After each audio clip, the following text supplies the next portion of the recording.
Bem, pessoal, é o seguinte, primeiro, boa noite, né? De certa forma, hoje eu vou concluir uma discussão sobre uma introdução ao nosso penúltimo paradigma de programação, que a gente vai ver aqui dentro dessa disciplina, e onde provavelmente vamos gastar agora 1 ou 2 semanas só implementando. Eu não consegui colocar no ar os exercícios que eu prometi, tá? Espero fazê-los e colocá-los hoje ou amanhã no máximo. Mas vamos lá. Eu vou falar um pouquinho sobre recursividade, que foi o tópico que eu vi ali, que ia falar um pouco mais na aula passada, eu passei do cavalo e assim por diante. Só que na sequência eu vou falar também de programação dinâmica como uma sequência da recursividade, tá? Programação dinâmica é um tópico onde as pessoas realmente, mais uma vez, um conceito muito simples, mas que geralmente para resolver, aplicar a programação dinâmica com APD no algoritmo nem sempre é uma solução trivial. Geralmente você tem que descobrir o truque, que dá um grau de eficiência enorme, e a gente vai discutir um pouquinho sobre isso aqui hoje, tá? Além disso, alerta a todos, como eu coloquei no grupo, comecei a fazer uma playlist no YouTube, coletando algumas aulas sobre alguns paradigmas e colocando essas aulas lá dentro, tentando criar uma sequência um pouco melhor para vocês terem material. Além disso, no maratona, no finalzinho da aula, eu vou mostrar, vou demonstrar para vocês um pouquinho sobre os novos exercícios que a gente vai fazer, como essa segunda etapa de exercícios.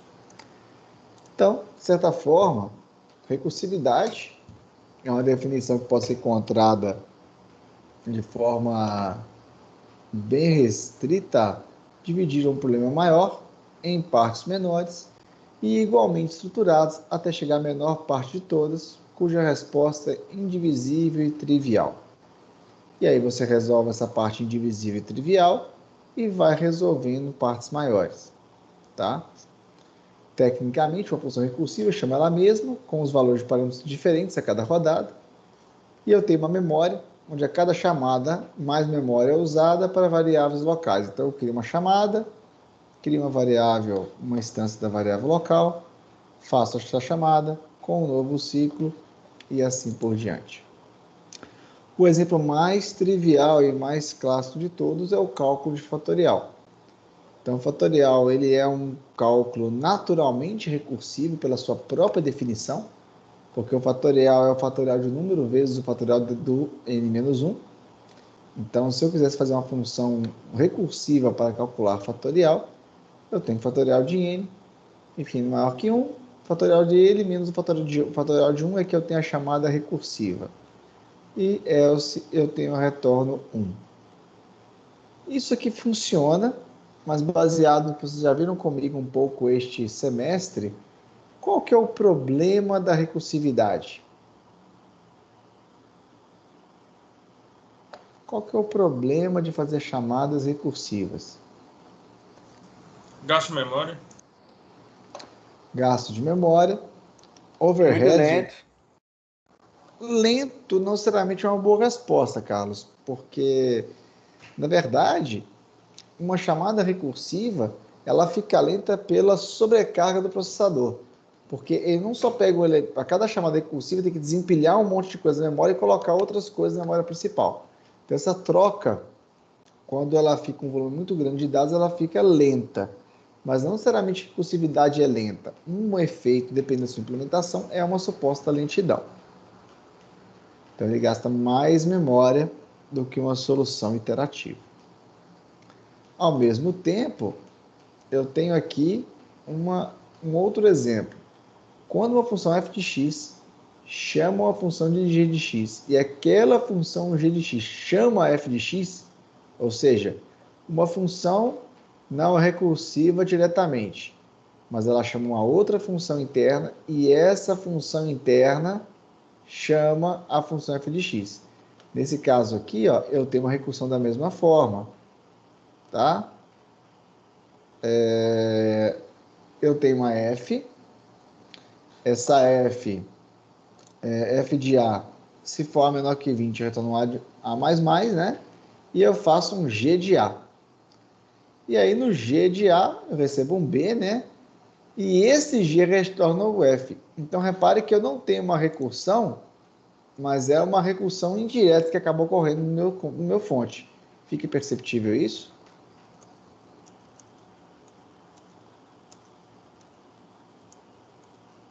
Sim? Sim, sim.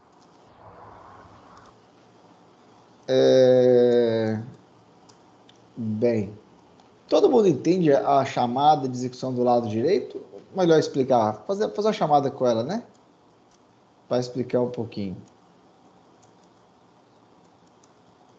De certa forma, se eu fazer aqui, ó, é um f de 10, né? Um f de 10 está sendo colocado aqui. O 10 é menor do que 20. Então, eu vou ter a mais, o a vai virar 11. Eu faço o g de 11, que é o que está representado aqui na linha 2. G de 11, G é menor que 20, então eu faço B igual a B mais 2. Então eu vou ter agora F de... E o 11 chama o F de 13, porque é 11 mais 2, 13. Eu venho aqui no 13, vou chamar F de 14, que chama 16, né? E assim, 17, 19, acho que está tudo ok. Eu tenho um F de 19. 19 ainda é menor do que 20, então eu vou chamar o G de 20. O G de 20 realmente, nesse caso, não vai ser mais agora menor, né? Então ele vai fazer o quê? Um printf do 20. Daí ele volta retornando as últimas chamadas e fazendo os prints da chamada. Fica bem tranquilo a mecânica da chamada recursiva. Eu parto do pressuposto que a maioria de vocês já viram isso alguma vez, mas só fica bem claro que essa é uma chamada recursiva indireta e isso acontece em vários momentos numa linguagem de programação. Ficou. Bem, seguindo. Eu tenho um programa chamado Criação de Coelhos de Fibonacci, tá? Então, no primeiro passo, eu coloco um novo coelho na gaiola. E eu, no segundo passo, eu coloco uma coelha na gaiola, que é o 2. Dois coelhos fazem um novo coelho. Na verdade, eles fazem 3 ao todo, né? Porque os dois vão fazer mais um e eu vou ter 3. 3 coelhos, eles vão fazer 2 novos coelhos, que na verdade vão dar 5. E aí vocês vão ver que essa brincadeira, ele segue uma regra como se fosse a regra de Fibonacci, né? A cada 2 par faz um novo, eu vou cruzando todo mundo e eu vou ampliando o número de coelhos, tá? Então isso é só uma brincadeira chamando de criação de coelhos, mas no fundo é uma sequência de Fibonacci. Todo mundo conhece a sequência de Fibonacci? Como é que ela é uma função recursiva? Eu não lembro, não. Eu lembro mais ou menos os números. Tá, E a deixa eu curva. abrir. Deixa eu abrir rapidamente aqui. Só para questão de exemplo. Então, a sequência Fibonacci é uma sequência bastante simples, bem famosa, tá? Ela tem essa premissa recursiva aqui, parecida com a do fatorial de certa forma, né? F de n, o 0 é 0, o f de 1 é 1, e o f de n é sempre o f de n mais 1 mais o f de n menos 2. É parecida com a recorrência do fatorial, só que o fatorial é f de n igual a 1 vezes f de n menos 1. E aqui eu somo o n menos 1 e o n menos 2. Claro isso aí? Tranquilo? Claro. Então, só para relembrar, quando o Samuel falou da curva, acho que nem tem a foto da curva aqui. Não tem não. Porque também Fibonacci tem essa famosa curva. Aqui tem várias coisas que remetem a Fibonacci. Isso. Essa também é uma curva de Fibonacci, mas só uma representação gráfica, tá? Voltando. Então, de certa forma, eu queria fazer aqui um programa que fizesse o cálculo dessa família de coelhos. Aqui tem uma análise a cada um dos passos a mais, né? Então, o número de coelhos, eu consigo uma relação de recorrência. Vale lembrar que talvez eu não dissesse, se fosse criação de coelhos e eu começasse a dar todos esses passos aqui, você teria que ser capaz de perceber que essa fórmula de recorrência seria do formato T de N é igual a T de N menos 1 mais T de N menos 2. Mas como é uma folha de Fibonacci, já fica claro que é isso que ocorre. Belezinha? Beleza. Bem, seguindo. Então, como entrada, eu tenho aí um programinha que eu vou ter quantas gerações de coelhos eu quero. Se a geração for 1 ou for geração for 2, eu retorno o elemento. Agora, se não, eu vou ter que pegar os coelhos da geração 1, contar quantos coelhos foi da geração menos 1, a geração dele, e se eu vou pegar um coelho 2, vou pegar todas as gerações desse coelho menos 2, que ou seja, porque para saber quantos coelhos novos eu tenho que pegar os coelhos da geração anterior dos meus pais mais o meu.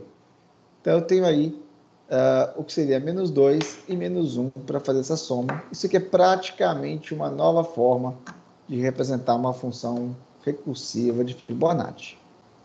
Tá?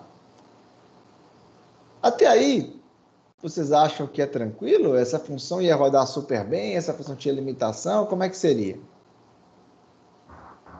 Tem limitação para. Tem que ser. No caso, ele já colocou, né? Mas eu acho que a geração tem que ser maior que 1. Tem que ser maior que 1, maior ou igual a 1, né? Não, mas o problema não é basicamente esse. Vamos lá. Quem já fez algum teste com fatorial recursivo, qual que é o problema do fatorial recursivo de forma empírica? O que acontece quando eu jogo o fatorial recursivo? Ele explode a partir de um valor. Explode a pilha. Ele explode, muito bom. São duas coisas que podem explodir, ou a pilha, ou o número de chamadas, né? Correto? No caso do fatorial, ele estoura muito rapidamente a pilha. Sabe brincar por quantas vezes essa pilha vai estourar? Ela vai estourar rapidinho, tá? Já aviso para vocês. Com certeza, se o fatorial estoura a pilha, o Fibonacci estoura mais rápido ou mais lento? Mais rápido. Por quê? Porque você tem que pegar. Você tem que armazenar dois valores, né? Duas variáveis, ou Eu tenho da geração. duas chamadas recursivas. Para cada uma chamada, eu abro outras duas. Entendido?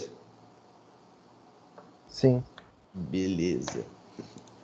Eu vou até por dar outro exemplo do grafo, tá? Isso aqui não vou falar de gráfico nessa disciplina, mas só para dar um outro exemplo, que eu tenho aqui uma rede social representada por essa função. Eu tenho uma pessoa, essa pessoa tem uma rede de pessoas que são amigos dele, mas um amigo tem uma rede de amigos. Isso aqui é uma chamada recursiva, não é assim? Cada pessoa tem uma rede de pessoas. E aí a minha pergunta, como eu posso medir o tamanho desses grupos? Eu vou ter que pegar uma pessoa e ver o tamanho do grupo de amigos. Mas para cada amigo eu vou ver o grupo de amigos dele. Isso também é uma chamada recursiva, fica claro? Então eu pego o tamanho do grupo igual a 0, falo que o grupo é igual a menos 1 para começar. E aí para cada amigo que eu tenho de uma pessoa X, eu vou medir de forma recursiva o grupo dos amigos daquele cara. E isso vai entrando recursivo, recursivo, recursivo até acabar. E isso também tende a estourar a pilha por chamadas recursivas. Beleza? Inclusive ainda colocando o perigo de estar em loop infinito aqui dentro. Então, todo mundo fique claro a ideia básica de recursividade? Básica, tá? Se eu pudesse calcular Fibonacci, nós vamos fazer o seguinte. Então, recursão. Alguns problemas são mais fáceis de resolver com recursividade, porque é fácil de implementar. É necessário cuidar para evitar uma pilha de recursão muito grande, porque se eu chegar num certo limite de recursão, eu tenho que aumentar muito a RAM, ou, na verdade, a minha pilha vai ser estourada. E o problema do coelho, ele estoura muito rapidamente, porque para cada chamada eu tenho duas chamadas recursivas. E mais do que isso, eu vou usar este exemplo de hoje como nosso primeiro exemplo de programação dinâmica, que é um exemplo extremamente simples de PD, tá? Onde nós temos um fato interessante sobre o Fibonacci, que não só ele é recursivo, mas eu calculo várias vezes a mesma coisa. Todo mundo entende quando eu faço uma sequência de Fibonacci, eu calculo várias vezes a mesma coisa? Nesse tipo aqui, ó. Para calcular o f de 6, vocês percebem que há muita redundância nessa chamada aí?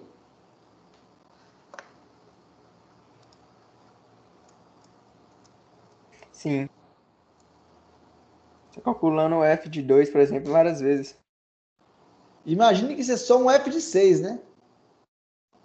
E se eu explodir isso para uma quantidade muito grande?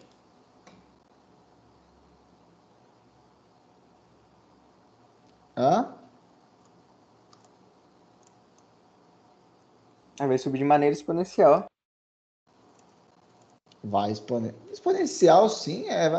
Eu não consigo mensurar. Não, vamos pensar que é exponencial nesse caso, base 2, tá certo.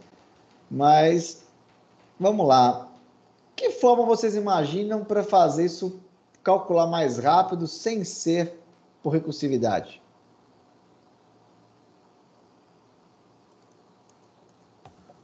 Iterativo? Hã? Iterativo? Como é que o iterativo vai resolver esse problema?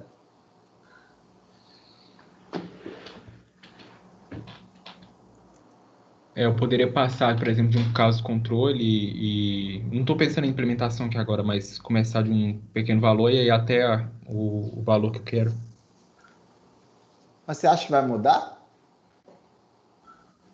Vai explodir do mesmo jeito, mas acho que seria uma solução um pouco melhor. Mas qual que é o problema que a sua iterativa vai sofrer igual a recursiva?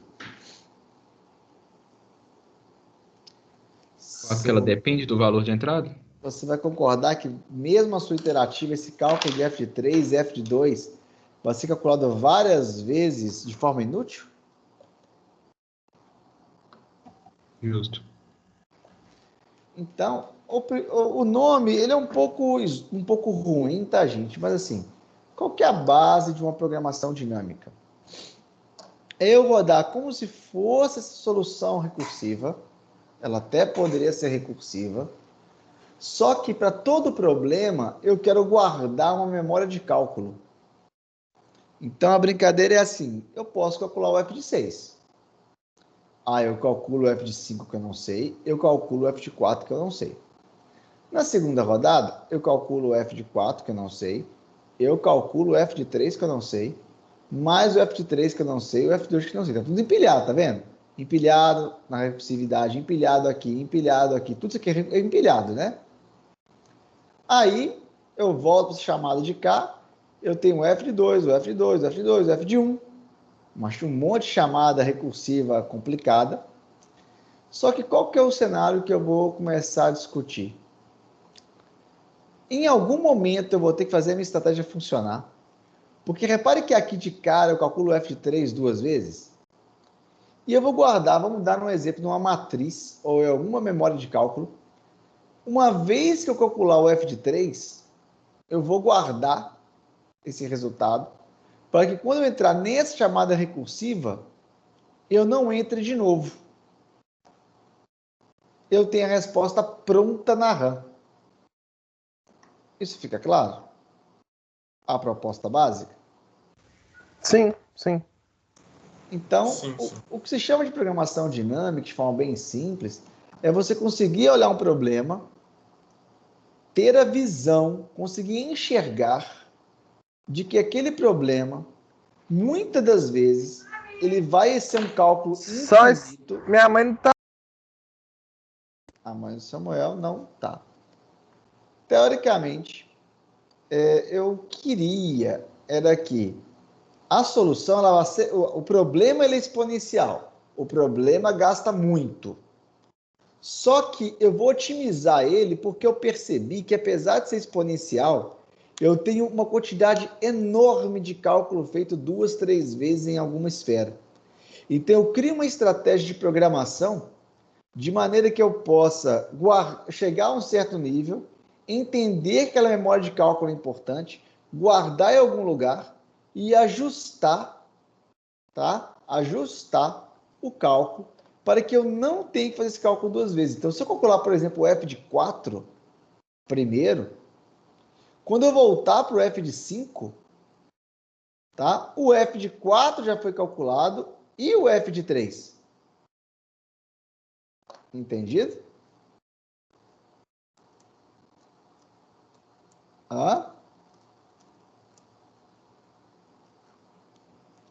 Mas vamos lá. Seguindo aqui a brincadeira. Então, o princípio, em um problema de programação dinâmica, as soluções de instâncias de problemas maiores são compostas a partir de instâncias menores. A programação dinâmica, no sentido de planejamento, de programar a sua forma de trabalhar, ela faz com que eu possa pegar sequências e fazer recálculos. Então, cada vez que uma solução é encontrada, eu guardo ela em uma tabela que pode ser recuperada logo na sequência. Isso aí é um pequeno exemplo de programação dinâmica para Fibonacci. Vou deixar vocês lerem isso aí por 2 segundinhos, só para ver se vocês entendem o que está descrito aí.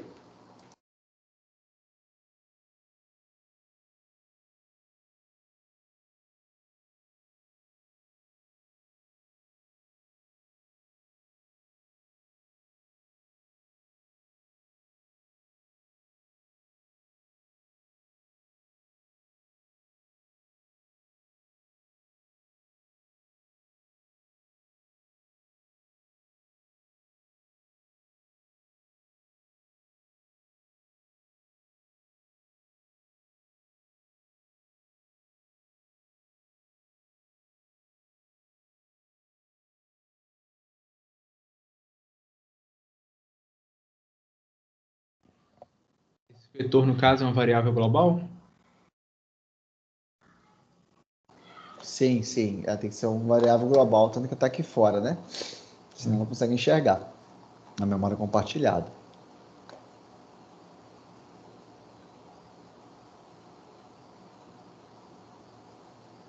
Então, vamos lá, rapidamente falando. Eu tenho aqui uma função chamada de Fibonacci, né? Eu passo um valor aqui dentro. É interessante perceber que se o n for de 1, retorna 1, se for de 2, retorna 2, como Fibonacci tem como base. E aí vem uma brincadeira. Se a solução.length, que é o vetor de soluções, né? Ele for maior do que zero, eu vou verificar o seguinte, olha, a solução, isso é como se aqui é uma árvore, né? Aliás, não vou entrar em detalhes aqui, o que é uma árvore, né? Tem uma estratégia que para cada solução eu vou criar 2n mais um nós, tá? Isso aqui é uma estratégia bem simples, eu vou tentar fazer um desenho aqui dentro. É porque se eu tiver uma solução de... Opa. Eu não vou explicar necessariamente nesse caso com esse problema, isso aqui é uma questão de alocação de espaço, tá? Mas a dinâmica é que eu já tenho absoluta certeza que, dado um número n, eu posso alocar aqui um vetor de 2n mais 1 nós, tá? Então, o que ele faz a função Fibonacci? Ele prepara o vetor de soluções prontas. Ele falou que solução de 0 e solução de 1 é igual a 1 e alocou 2n mais 1 nós no meu vetor para guardar soluções pré-prontas. E aí ele chama uma solução recursiva. O que a solução recursiva faz? Se esse n que está ali dentro tiver pertencente no vetor de soluções, ele retorna justamente aquele vetor guardado pronto na memória. Caso contrário, ele calcula a solução recursiva. Só que sempre que ele faz a solução recursiva, ele guarda a resposta na memória. Então, nunca jamais, uma vez calculado um f de 5, quando eu tentar calcular de novo f de 5, em vez de desmembrar em 4, 3, 2, 1 e assim por diante, ele vai calcular automaticamente esses valores baseado na tabela. Fica claro como ocorreu isso aí, a questão do vetor dinâmico, que muda, é uma solução recursiva de novo, só que ela ganha uma pequena estratégia para evitar recursividades inúteis.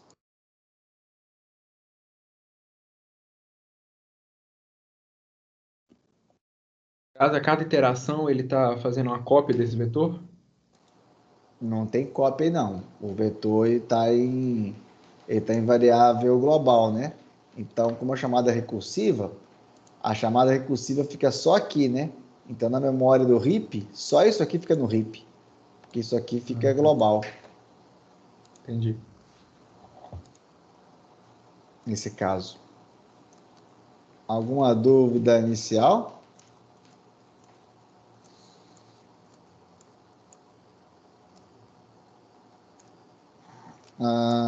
Vamos lá.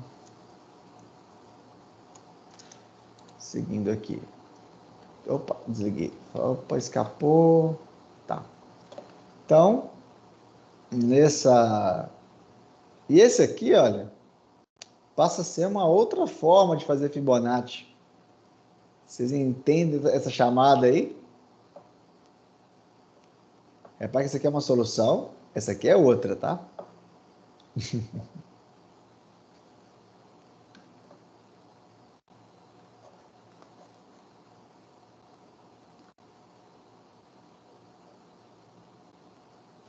Isso é muito menor. Isso aqui é só uma forma diferente de criar a sua PD, tá? Vocês vão ver que PD é igual a essas estratégias. O que eu estou mostrando são paradigmas. O detalhe é que um paradigma ele pode ser tão completo quanto você tem a habilidade mental de pensar na solução. A programação dela nem sempre é muito complexa, mas a solução ela costuma ser bastante interessante, tá? Mas ela faz algo extremamente semelhante à solução 1. Bem semelhante, tá? Só é mais efetivo. Mas o que a gente vai discutir basicamente é o seguinte, a eficiência. Então, a programação dinâmica, a estratégia será eficiente se o número de subproblemas resolvidos, ou seja, não consultados na tabela, for pequeno. Ou seja, eu tenho que fazer uma programação de maneira que seja minimizado ao máximo o número de subproblemas que eu vou resolver. Não importa depois se eu chamo aquilo milhões de vezes, mas o número de subproblemas tem que ser cada vez menor para eu ter o que chama de eficiência do meu algoritmo. Pequeno, na verdade, é se o tamanho da instância n e o número de subproblemas resolvidos for uma função polinomial. Então, eu tenho um problema exponencial, mas o número de subproblemas tem que ser polinomial. Então, é como se eu transformasse uma função exponencial, que teria infinitas soluções, com dificuldade enorme de achar a resposta certa, a um tamanho mais fácil, por causa que aquela explosão de combinações exponenciais são reduzidas pelo armazenamento. Agora, uma suposta desvantagem claramente é o quê? Eu preciso de espaço, preciso? Porque eu tenho que guardar uma tabela. Então, é importante fazer uma medição entre que tipo de informação eu vou guardar, como que eu vou guardar, porque eu posso ter memory limit no meu sistema, alocar espaço demais, entendeu? E Alex, diga. só uma dúvida que eu tenho. Que nem o... Como é que eu posso falar? Programação dinâmica, ele pode ser um pouco baseada... Até você deu, quando você falou daquele paradigma guloso, programação gulosa, você até citou alguns exemplos de programação dinâmica. Sim. Programação dinâmica seria aquele pensamento guloso um pouco mais lapidado? Vocês vão ver que, na verdade, é assim. Recursividade, guloso, programação dinâmica, todos os paradigmas, busca com divisão e conquista, indução, eles são muito parecidos. Todos se resumem em dividir um problema em problemas menores e tentar resolver menor, juntar a solução e resolver o maior. É sempre igual. A diferença é que você tem que mudar a sua estratégia de descrever o problema, e algumas são melhores do que outras. Então, não vou dizer todo, mas uma quantidade enorme de problemas podem ser resolvidos tanto com o guloso, tanto com o recursivo, tanto com o PD. A diferença é que, para cada caso, um vai ser mais eficiente do que o outro. E algumas vezes a eficiência é extremamente relevante. É porque, não entendi, é porque eu perguntei isso porque, que nem divisão conquista, você tem sempre um pressuposto, né? Você sempre divide, vai subdividindo e vai. Mas é porque eu não consegui ver, sei lá, um parâmetro inicial que você tem que fazer para fazer a resolução daquele determinado problema. Aí é bem parecido com essa estratégia gulosa, entendeu? A proposta da divisão em conquista é que você não tem essa memória de cálculo, Luiz. Você vai dividindo, e não guarda a memória do que você já dividiu antes. Justo, justo. E na PD você consegue identificar que naquela divisão em conquista, algum subproblema menor foi resolvido mais de uma vez. Se eu usar aqui Fibonacci como um exemplo, apenas aqui, ó, isso é uma chamada recursiva. De alguma forma, isso aqui é uma divisão em conquista. Só que somando divisão em conquista, se eu otimizar essas chamadas recursivas internas, porque calcular o f de 6 significa calcular várias vezes o f de 3, eu transformo ele em programação dinâmica. Mas no fundo seria uma programação dinâmica com a divisão em conquista. Na estratégia gulosa, eu posso ter programação gulosa com um pouco de PD. Só que é mais comum eu ter PD com divisão em conquista. Guloso é uma estratégia geralmente mais cega, né? Eu faço uma escolha e vou com ela. Não costuma ter muito PD. Geralmente ou você resolve com guloso ou com PD barra divisão em conquista. Sim, entendi. Tá? Continuar então. Tranquilo. E aí, nós temos alguns problemas clássicos de programação dinâmica, tá?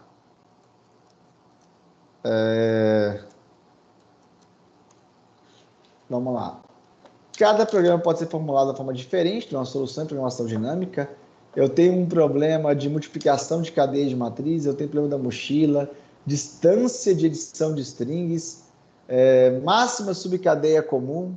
Isso aqui são problemas clássicos de PD, tá? Que a gente vai discutir rapidamente alguns aqui. Mas reparem que são problemas clássicos, tá? São problemas até bastante simples. Lá no Maratona, por exemplo, vai ter umas coisas bem cabeludas, com certeza, porque lá você vai ter que pensar realmente no problema e encontrar.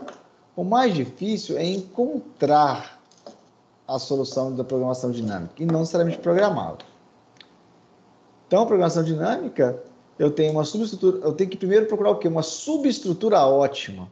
A solução para o problema contém suas subsoluções e eu tenho que procurar subsoluções ótimas para os subproblemas. Eu tenho que saber dividir o problema de uma forma ótima para que essas subsoluções possam ser sobreutilizadas. Porque soluções sobrepostas, ou seja, computadas repetitivamente em um algoritmo de força bruta, vão ser aproveitadas na programação dinâmica. Geralmente para os problemas, eu tenho várias formas de pensar na sua solução. Eu tenho que pensar em dividir o problema de maneira que eu encontre um subproblema repetitivo. E é muito comum você ter um problema, resolver ele, mas você não conseguir modelar e descobrir aonde acontece o truque para você encontrar esse subproblema repetitivo. Embora a grande maioria das vezes cai sempre na solução clássica. Tá? Então, nós temos por passos bem básicos, né? Um é estudar o problema e identificar quais são os subproblemas, isso que é primordial, não tem como escapar disso aqui.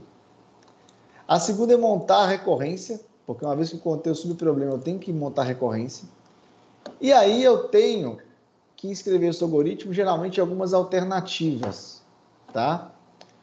Eu posso escrever uma solução top-down, ou uma top-down com algumas memórias, e na sequência o procedimento não recursivo bottom-up com essas memórias, com essas memórias de cálculo, tá?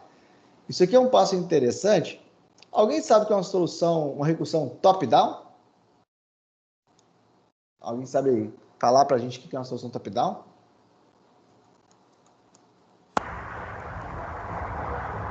Seu Zafili vai retirando de cima para baixo? Se for de certa forma, o Fibonacci é top-down, tá? Eu começo o Fibonacci de 5, que é o de 4, que é o de 3. Então eu vou da parte, deixa eu pegar aqui, o fatorial também, né? O fatorial de 5 é o de 4. Então eu começo do fatorial maior e vou descer na escadinha.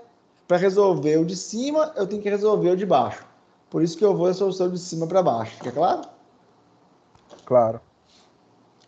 Aí, os passos que eles citam para uma suposta solução em PD é que depois que você fizer uma recursão top-down que vai estourar, e você já sabe que vai estourar, você cria o top-down e começa a guardar as memórias de cálculo. Você começa a guardar essas memórias. Ou seja, você pode mandar a mesma recursiva e guardar o top-down. Guardar a memória que você vai guardar. Quando você já saber o que está guardado em uma forma recursiva, a solução ótima passa a ser provavelmente quando você retirar a recursão e passar a fazer o procedimento não recursivo, que em vez de fazer top-down, você vai fazer bottom-up com essas memórias. Então você aprende a fazer mais fácil do topo da pilha para o final, você entende como é que você vai guardar essas memórias. Uma vez que você sabe qual memória é importante para você, você começa a resolver a pilha de baixo para cima para ter uma boa memória e aí esse topo calcula mais fácil. E é claro que no final tem que analisar se isso que eu fiz é mais caro do que a solução mais simples. Porque muitas vezes criar isso aqui é tão caro que não adianta. Entendido? Sim. Eu não entendi direito a parte da bottom-up não recursivo. Vou dar um exemplo. Vou te dar um exemplo, já te cortando, Samuel. Fibonacci, tá? Fibonacci.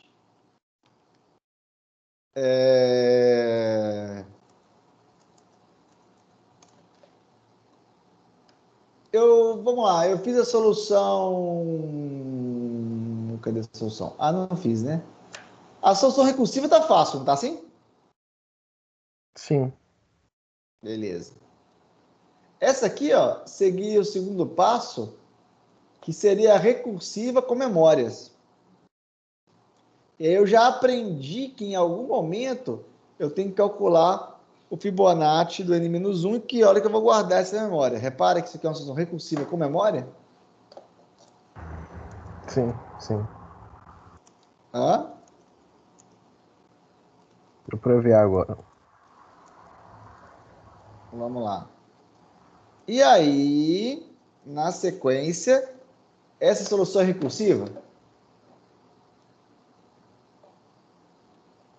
Não. Não. Porque ela usa PD ao seu extremo. Porque eu aprendi o que eu tenho que guardar no modo de cálculo, entendi o que eu tenho que guardar, e aí eu faço uma função que só calcula aquilo e o F vai estar pronto. Repare que a solução de Fibonacci eu fiz top-down, o 10 eu calculo do 4, do 5, do 6, do 7. Na sequência eu fiz o seguinte, olha, em vez de fazer top-down, eu começo de baixo para cima. Eu pego o Fibonacci de 1 de 2, faço de 2 até N, tá? Eu vou ter o F de 0 e o F de 1. O F de 2 está pronto, o 3 está pronto, o 4 está pronto, o 5 está pronto. E eu calculo com uma interativa muito mais rápido. Isso aqui é bottom-up. Eu começo de baixo das minhas soluções e calculo a solução mais complexa, porque eu entendi muito bem o problema. E na hora que você vai fazendo, ele vai tipo no embalo, né? Porque à medida que você faz o 3, você já pega o 3 e já usa na de 4. E aí vai fazendo assim. Isso, só que no Fibonacci você já conhece o problema, mas a pergunta é, será que alguns de vocês iam criar essa solução? Ou todos vão para a recursiva mais fácil? A tendência é que a maioria fosse automaticamente para recursiva, porque é mais fácil de implementar. Ou mais fácil de entender. Mas a solução eficiente é essa aqui. Essa não vai estourar a pilha. Fica bem claro que essa solução aqui é extremamente melhor do que a anterior. Sim, sim. E mais do que isso, em geral, na PD, você tem o problema que você só ia descobrir essa solução aqui dentro depois que você entendesse a memória de cálculo. O processo lógico normalmente acontece que a pessoa não é capaz de chegar nisso aqui antes de passar por esse passo anterior. Porque ela não consegue entender o problema. Então, no problema de vocês de PD, todo problema de PD, é normal o cara escrever 3, 4 soluções até encontrar a solução de PD. Que costuma ser muito boba. Algumas vezes difícil de explicar. Mas ela tem fundamentação sempre na estrutura e no entendimento do problema. Então, aprender PD, programação dinâmica é fácil, é uma coisa idiota. O difícil é você resolver. Então, se eu chegasse para você, pessoal, vocês vão fazer uma solução para Fibonacci não recursiva, nesse caso, por simplicidade, você automaticamente iria criar uma solução de PD sem nem saber. Só que para cada problema que a gente vai ver na sequência, isso aqui vai ficando cada vez mais complexo, essa forma de entender o problema. Beleza? Beleza. Seguindo. Então, vamos lá. Então, primeiro, esse aqui é uma receitinha de bolo boba para programação dinâmica, tá? Eu tenho como análise cortar o número em subproblemas, sempre baseado na função de n. Eu tenho que calcular o custo do subproblema, ou seja, eu tenho que ter esse subproblema muito difícil de resolver, mas o custo M é o custo de combinar soluções em uma tabela. Porque geralmente eu tenho que ter um custo que é quantos subproblemas eu resolvo e quanto ele custa, né? Então, o custo total do meu algoritmo não é mais O de n, n quadrado, n log n. Eu passo a pensar agora, não, quanto custa para resolver um problema, qualquer problema pequeno, e eu multiplico por quantas eu tenho que resolver esse cara. Se subproblemas puderem ser organizados sequencialmente, um depois do outro, tá fácil, tá? Porque para resolver a iésima parte, eu tenho que resolver a iésima menos 1. Então, tecnicamente, a probabilidade é que eu chego a O de n subproblemas. Se os subproblemas são divididos em prefixos, ou seja, eu tenho uma parte da frente antes da anterior, também vou ficar de n ao quadrado. Agora, se os subproblemas são subconjuntos de n por n, talvez eu tenha n ao quadrado para resolver. Mas provavelmente vocês vão ver que se eu tiver n ao quadrado, talvez a solução não dinâmica vai ser n ao cubo ou n à quinta. E o importante é derrubar esse θ aqui de complexidade. Então, um problema mais interessante agora que vocês vão pensar comigo no finalzinho da aula, tá? É o problema do troco. Então, de quantas maneiras diferentes eu posso dar um troco de valor n? A entrada, eu vou esperar n e um vetor de moedas disponível. E a saída me diz de quantas maneiras diferentes eu posso fazer o troco do pedido. E aí a ideia é dividir a solução em duas partes. Uma contar as soluções com moeda I e sem a moeda I. Então vocês têm aí uns minutinhos para pensar enquanto a gente chega para discutir essa solução. Fica claro qual é o problema?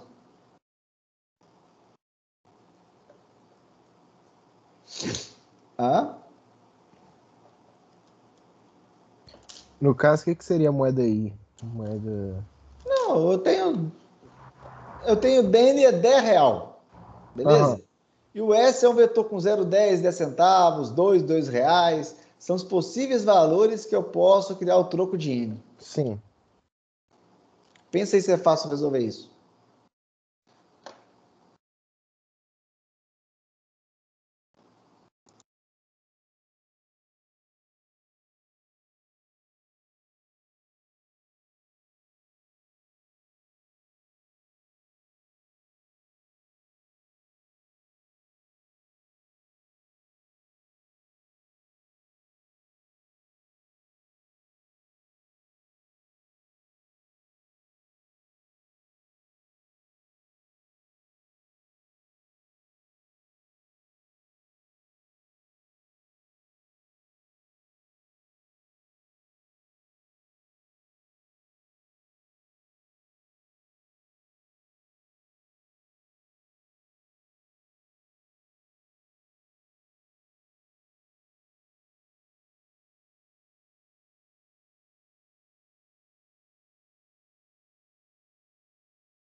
Vocês estão pensando ou estão viajando?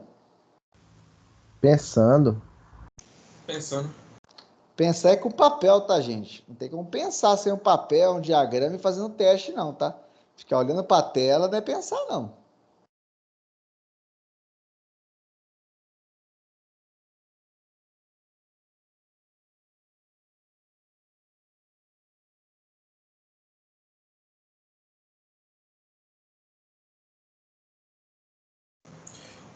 Eu pensei num negócio, se você estipular a menor quantidade possível, vamos supor, o meu vetor, sei lá, tem que quantidade de elementos. Aí o meu último elemento é R$ 10 e o meu valor é R$ 10, ou seja, é uma quantidade só, é o primeiro. Aí depois eu vou para duas quantidades de valores. Aí eu tenho duas notas de 5 nesse vetor. Aí eu vou para fazendo essa possibilidade até eu chegar ao máximo de elementos que eu tenho no vetor, seria uma possibilidade? Mas Ficou meio confuso? Conseguiu entender o pensamento? você entendeu, por exemplo, se eu falar de N for 10 e eu falar que o S é 10, só tem uma possibilidade, né? Justo. Se eu falar que o N é 10 e o S é 5, eu vou ter duas notas de 5, correto?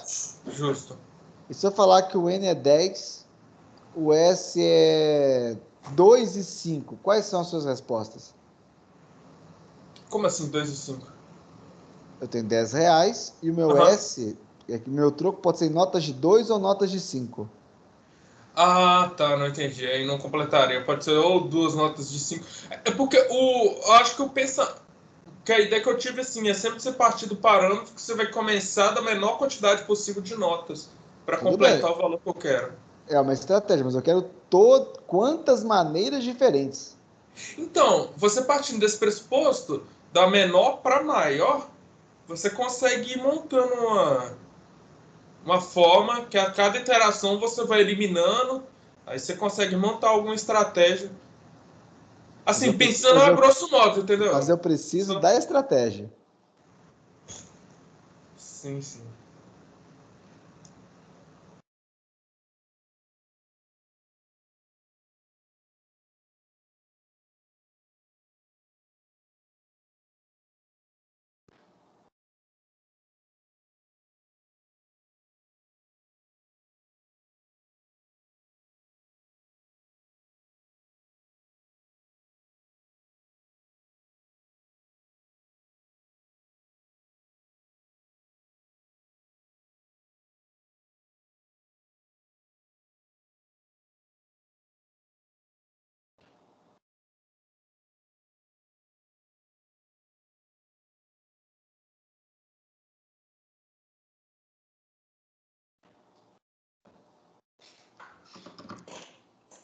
Bem, eu vou esclarecer um pouquinho o problema, tá?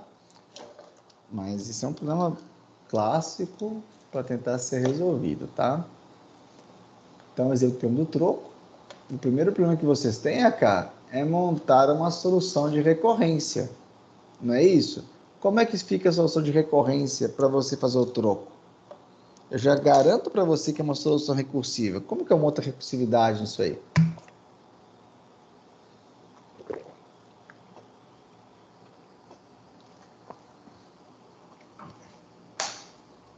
Vocês conseguem enxergar uma solução de recorrência aí, uma solução recursiva?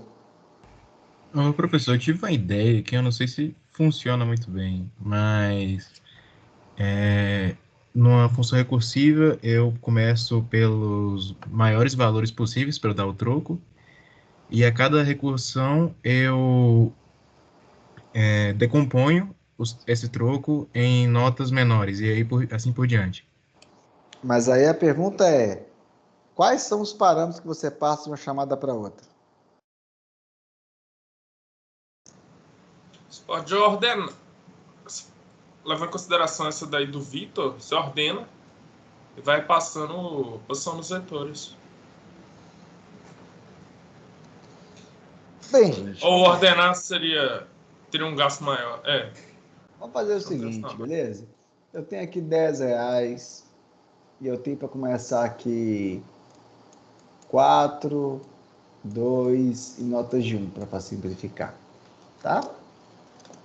Então a primeira chamada recursiva eu quero saber uma forma de dar o troco de R$10 com esses caras. Como é que seria uma chamada recursiva? Qual que é o passo? Quando é a solução trivial?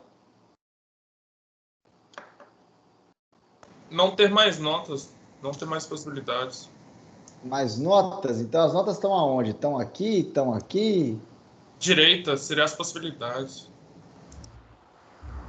Então eu vou mudar o seguinte, pode falar? O mais trivial não seria quando a própria nota já é o valor? Isso, então vamos fazer o seguinte, eu tenho aqui 10 e 4, vou fazer um vetor que tem os números das notas e vou fazer aqui um outro vetor S, que é a solução, que começa a ser 3 posições, tem 3 posições aqui, beleza? E aí, qual que é a solução de recorrência? Se eu quiser usar a nota de R$4, eu vou colocar 1 na solução e agora, em vez de 10, eu vou decompor em 6, beleza? Fica claro? Claro. Sim. E como é que é a recorrência disso aqui, então? A chamada recursiva vai ser você pegar alguém de uma nota, colocar na solução e passar a solução menor para frente, né? Então, a função contar recebe um S, um M e um N, onde obtém várias formas de formar o troco de N, onde N primeiras moedas disponíveis em S. Se eu usar a moeda atual, então eu uso o S, o M e o N menos o saldo atual, né? Eu tiro a contagem. Eu vou tirar uma moeda e uma solução. Se eu não usar a moeda atual, eu posso usar uma subcontagem, receber N menos 1, que é para tirar a moeda, e aí rodar de forma recorrente com algo parecido com isso aqui, a contagem das moedas. É um pouco diferente da solução que eu prometi para vocês agora há pouco, porque na solução que eu fiz eu coloquei um vetor com todos. E aqui ele simplesmente tira a maior e vai subtraindo. Tá? Mas é a mesma proposta de recorrência. Todo mundo entende que isso aqui pode ser uma PD? Se sim, por quê?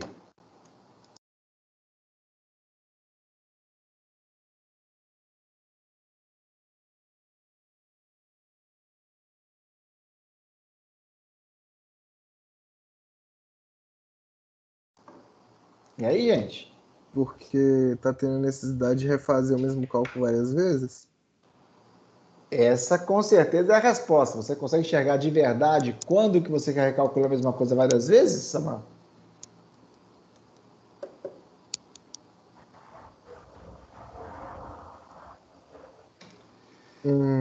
Você tem que conseguir quebrar, fazer um exemplo no papel e descobrir que essa solução de contar, essa combinação de vetor vai acontecer do lado de cá e do lado de cá de forma aleatória várias vezes.